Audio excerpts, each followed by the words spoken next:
Salut les gars, bienvenue sur la chaîne. Aujourd'hui, nouvelle vidéo, on s'attaque au compartiment moteur.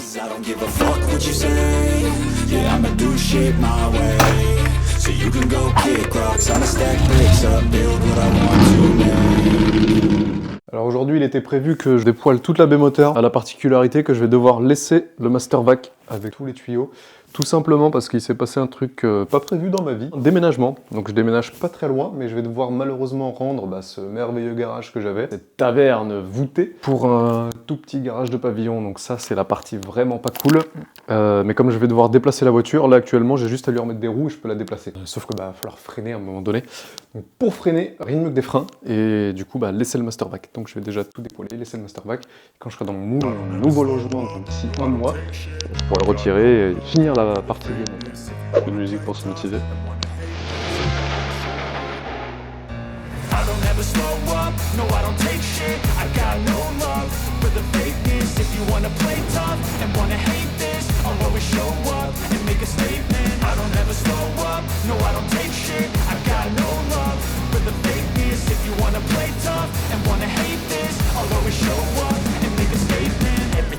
So instinctive and so passionate. Every word I move so descriptive like an adjective. I got a vendetta against people who patent it. Being negative, you should be getting after it. I got facts over tracks. This and that, spitting slow, spitting fast. I can roast, I can gas, think I'm okay at last. But I don't know if that can erase all the past and the pettiness. Bon, si la voiture ne redémarre pas, le jour on remet le moteur dedans. You know I'll always be a bit superior. Get off of me, this ain't no humble brag. I want you to hear words, you can say them back. I want you to C'est bien un truc à pas oublier non plus, c'est la canalisation d'essence qui passe ici. Il y a ce clip là. Parce que souder ici, alors qu'il reste de l'essence dans le réservoir et dans les tuyaux, mauvaise idée. Bon, étant donné que je suis bloqué par plusieurs choses, d'une, je dois déplacer la voiture dans 3 semaines, 1 mois. Donc en fait, je dois garder la crémaillère de direction et le master vac. Donc je ne vais pas pouvoir retirer maintenant. Deuxième chose, la soudure, parce que je peux commencer à souder la partie droite déjà de la voiture, parce que c'est pas gênant, comme il n'y a plus rien.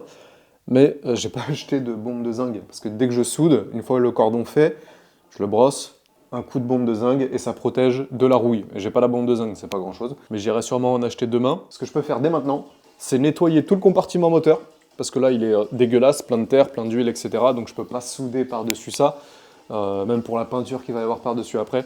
Donc je vais procéder au nettoyage de la baie moteur, au dégraissage de certaines pièces. Là je vois côté boîte de vitesse c'est plutôt gras, donc dégraisser cette partie-là. À l'intérieur de l'habitacle, démonter le câble d'accélérateur, câble d'embrayage, la barre du levier de vitesse, et voilà. Et surtout le nettoyage, je pense que c'est ce qui va être le plus long et je vais commencer par ça.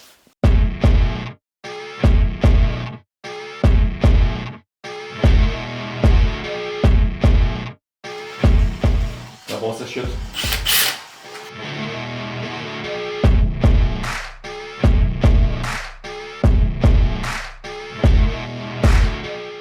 Bon, visiblement c'est un peu trop récalcitrant, on va passer à la brosse mécanique direct.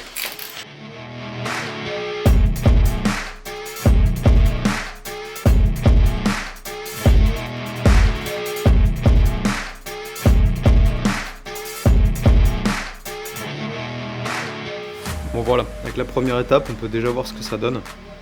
Donc ici vous avez les tôles des supports moteurs, donc pointés d'origine, où il va falloir faire des cordons de soudure.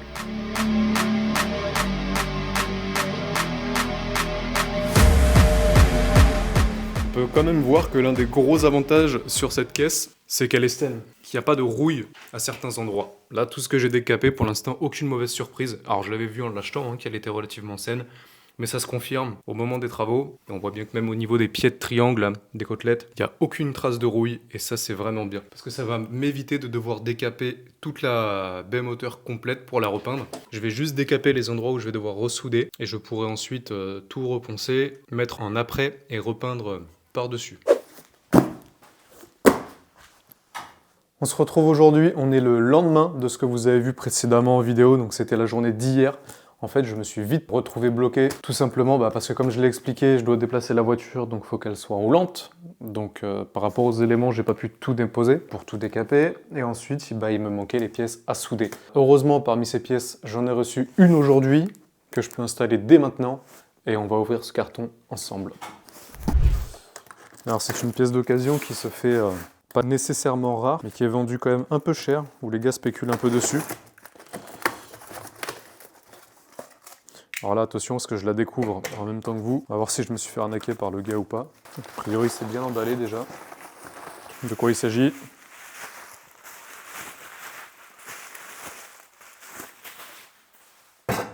Le fameux support moteur. Ce petit bout de tôle qui équipe donc tout ce qui est S16, Saxo VTS, et tout ce qui est Saxo et 106 1,5 litre sur les versions diesel. Globalement, il a un peu de rouille de surface, mais il n'est pas complètement destroy, donc ça devrait le faire. Et puis voilà, on va le présenter, on va voir ce que ça donne, on va préparer les états de surface. Ouais, il y a des petites tôles encore à faire sauter là, et on va voir ce que ça donne. Alors, il est censé venir comme ça. Ah! On voit qu'il va y avoir un petit peu de modification à faire.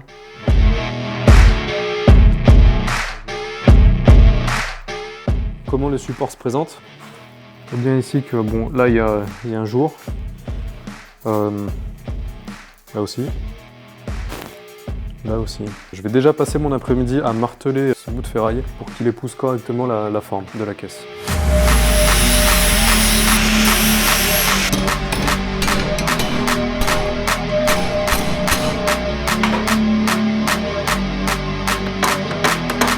Je regarde la vidéo d'Anthony Perrier, dans une de ses vidéos où justement il le pose. Et je crois que pour lui aussi c'est la merde. Ça devait être dans la première. Récupérer un support en tôle comme ça qui est directement fixé normalement sur les 106 S16 pour venir le souder ici. Ouais, on voit que lui c'est pareil, il le pose. Bon, je sais pas si tu verras, Il y a des jours de malade là. C'est la même merde en fait, ça me rassure. Ouais, là on voit qu'il y a un jour. Alors, la patte là, la patte avec les 2 trous là, celle-là avec les trous aussi, l'autre aussi, bah ouais c'est pareil hein. Là c'est pareil, il a soudé là mais il touche pas complètement. Oh putain mais oui, moi je vais faire ça mieux quand même. Et là il a l'air d'avoir un jour... Oui, il a un jour là. Il a le même jour. Ok, bon bah écoute, ça me rassure, je suis sur la bonne voie. Merci Anthony d'avoir fait cette expérience avant. Est-ce qu'on tenterait pas un petit pointage? Je parle pas de pétanque. Là, on est pas mal. On va lancer la caméra quand même. Une bonne masse. Ça, c'est le secret d'une bonne soudure.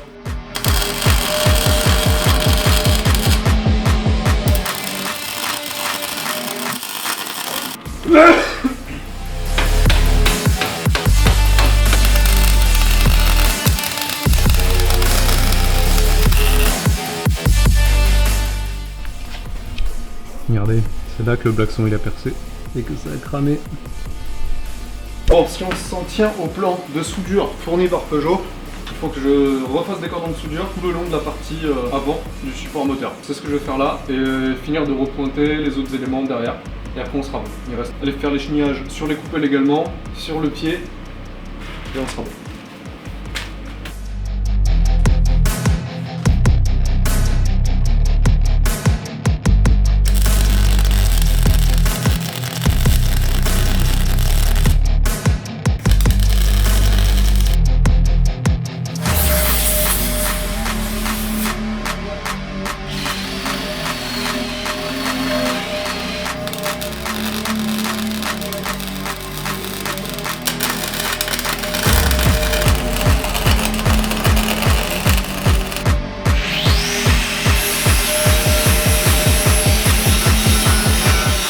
Mise au point du chantier. Donc j'ai réalisé les cordons de soudure pour le renfort moteur. Donc ça s'est plutôt bien passé. Au niveau des soudures, ça va assez correct. Après, j'ai voulu attaquer les soudures de renfort qui sont données dans Peugeot Sport. Là, ça s'est un peu moins bien passé. J'ai eu un peu de mal à trouver les bons réglages. Il y a des moments où ma soudure prenait pas. Je sais pas pourquoi, je m'y connais pas assez pour déterminer ce qui n'allait pas. Le fait est que je suis un peu dégoûté parce que c'est les soudures visibles qui sont ratées et celles qui seront un peu plus masquées qui sont bien réussies. C'est comme ça. Donc voilà, le côté droit est fait. Maintenant, ce qui va se passer, c'est que je vais commencer à rajouter les renforts que j'ai reçus, que j'ai pu récupérer aujourd'hui.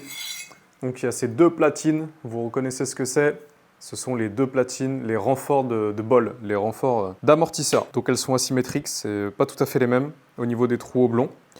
Elles viennent se placer juste là. Voilà, donc ça c'est celle qui viendra côté droit et l'autre côté gauche.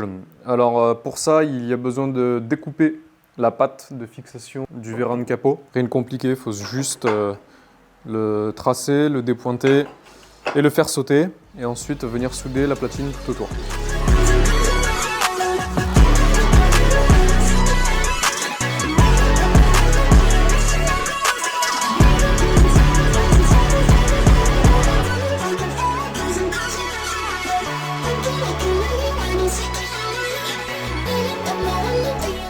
Après avoir soudé, meulé, rectifié l'emplacement de la coupelle, j'ai mis un coup de peinture zinguée dessus pour protéger de la rouille.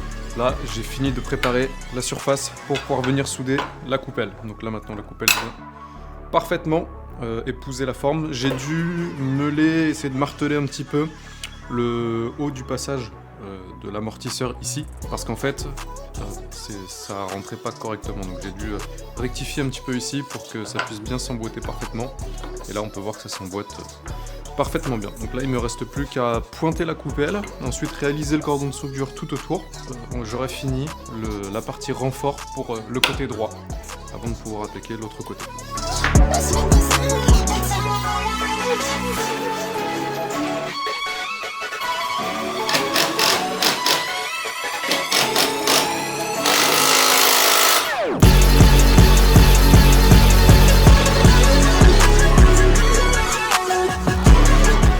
Voilà, le support moteur est en place, la première coupelle soudée également. J'ai fait les raccords au niveau aussi des tourelles d'amortisseur. Sur la jambe aussi, je sais pas trop comment on appelle ça, mais les contre-tôles en fait qui viennent rigidifier toute cette partie-là. J'ai protégé le tout avec de la peinture au zinc. Il me reste pas mal de choses à faire finalement. C'était pas le plus gros du travail, c'était déjà une petite partie, mais qu'il fallait faire. Donc le support moteur c'est fait, la première coupelle c'est fait, les renforts ici sont faits également. Il me reste ensuite à faire des chenaillages tout le long du tablier. Le problème c'est que c'est rempli de joints. Ce joint, j'ai du mal à le défaire, et le problème c'est que dès que je soude, ça empêche de faire des bonnes soudures. C'est le cas que j'ai eu ici. En fait, les soudures sont vraiment dégueulasses parce que j'ai pas réussi à retirer complètement le joint et ça me foire au niveau de la soudure. Autre problème, c'est des coupelles que j'ai achetées d'occasion sur le bon coin parce que j'ai préféré passer par un particulier qui fait de la découpe pour faire bosser ces mecs-là plutôt que de passer sur un site. Surtout qu'avec les coupelles, j'ai aussi 2 renforts de triangle qui viennent se souder en dessous, donc ça sera dans un autre temps pour souder sous la caisse. Sauf que malheureusement les plans qu'il devait avoir ne devaient pas être les bons, alors visiblement il n'a pas trop l'air de vouloir se remettre en question. J'ai les plans et sur cette coupelle c'est pas compliqué, quand vous la présentez, il y a 4 trous au niveau de la tourelle et il y en a 2 qui sont en oblong en diagonale, sauf qu'en fait ces 2 en oblong sont asymétriques des 2 côtés. C'est-à-dire que vous coupez pas une coupelle avec les trous oblongs, que vous retournez, que vous remettez de l'autre côté. Ça fonctionne pas comme ça. Moi, je voulais garder ce système des trous oblongs et je peux pas. Donc la personne, elle est un peu réticente à trouver une solution. Donc ce que je vais devoir faire, c'est repercer. Mais bon, c'est de la tôle de 5 mm. J'ai pas de perceuse à colonne non plus. Donc je sais pas encore comment je vais faire. Refaire un deuxième trou à côté et meuler pour que ça fasse un deuxième trou oblong. Donc voilà, c'est du boulot, c'est pas prévu, ça va me coûter du temps, peut-être de l'argent si je le fais faire. Donc pour le coup, ouais, j'aurais été plus gagnant de passer par un pro finalement. Voilà, c'est les aléas. Comme j'avais expliqué, à cause du déplacement de la voiture, je peux pas souder l'autre côté. Donc finalement, cette vidéo va être plus courte que je le pensais en termes techniques sur les éléments qui vont être soudés. Là finalement, je me suis contenté que du support moteur, de la coupelle et des renforts, donc seulement côté droit. Il restera tous les renforts à faire au niveau du tablier, les renforts à faire au niveau des triangles. Pareil, il y a des tôles qui doivent venir là. Donc là, cette fois-ci, j'ai fait des plans moi-même, avec des plans que j'ai retrouvés. Les codes que j'ai mesurés sur la voiture, je les ai envoyés à une entreprise dans le village d'à côté qui fait de la découpe plasma, qui me découpe ces pièces, fait des essais prototypes. Si c'est bon, je les soude. Et peut-être que j'en ferai aussi une petite série pour ceux qui sont intéressés. D'ailleurs, dites-le moi dans les commentaires, parce que les renforts de bol, je peux en faire. Et les renforts de triangle, les renforts de côtelette, il y a tout un tas de petits renforts, les renforts pour les boîtes de vitesse. J'ai les plans de tout ça, donc tous ces renforts-là, je les ai fait découper, j'attends le retour de l'entreprise. Dès que je les ai, je les essaye. Si c'est validé, eh bien ça peut partir en production, en petite production pour ceux que ça intéresse. Voilà, j'espère que cette nouvelle vidéo sur la préparation de la 106 vous aura plu. Si vous avez aimé, n'hésitez pas à liker, à vous abonner. Dites-moi également dans les commentaires si vous avez déjà fait ce genre de modification, si vous avez des retours sur ce que j'ai fait, sur ce que vous avez fait, sur il y a des choses qui pourraient être améliorées, utiles ou pas utiles peut-être aussi. Bien évidemment, avec le peu que j'ai pu vous montrer là, il y aura une deuxième partie à cette vidéo. Donc on va dire que c'était un peu un amuse-bouche pour commencer gentiment. Dans la deuxième partie, là, je prévois de vous montrer tout. Donc la vidéo sortira peut-être un peu plus tard à cause des fêtes. pour que je puisse avoir le temps de monter tous les renforts. Et après, si vous voulez voir ça en direct, je partage tout sur Instagram, donc vous pourrez retrouver en story toutes les petites avancées que je fais chaque jour sur la voiture. La partie 2 sortira début janvier, normalement, ou mi-janvier, avec la finalité pour tout ce qui est renfort de soudure sur la partie avant. Parce qu'il y aura aussi également des renforts de soudure qui seront faits sur la caisse et au niveau du train arrière. Mais ça sera fait dans un second temps, peut-être quand je ferai le train arrière. Pour l'instant, je m'occupe juste de cette partie-là et j'y vais étape par étape. J'espère que cette vidéo vous aura plu. N'hésitez pas à vous abonner, laisser un commentaire, un pouce bleu. Et voilà, à la prochaine. Allez, c'était Clem. Ciao.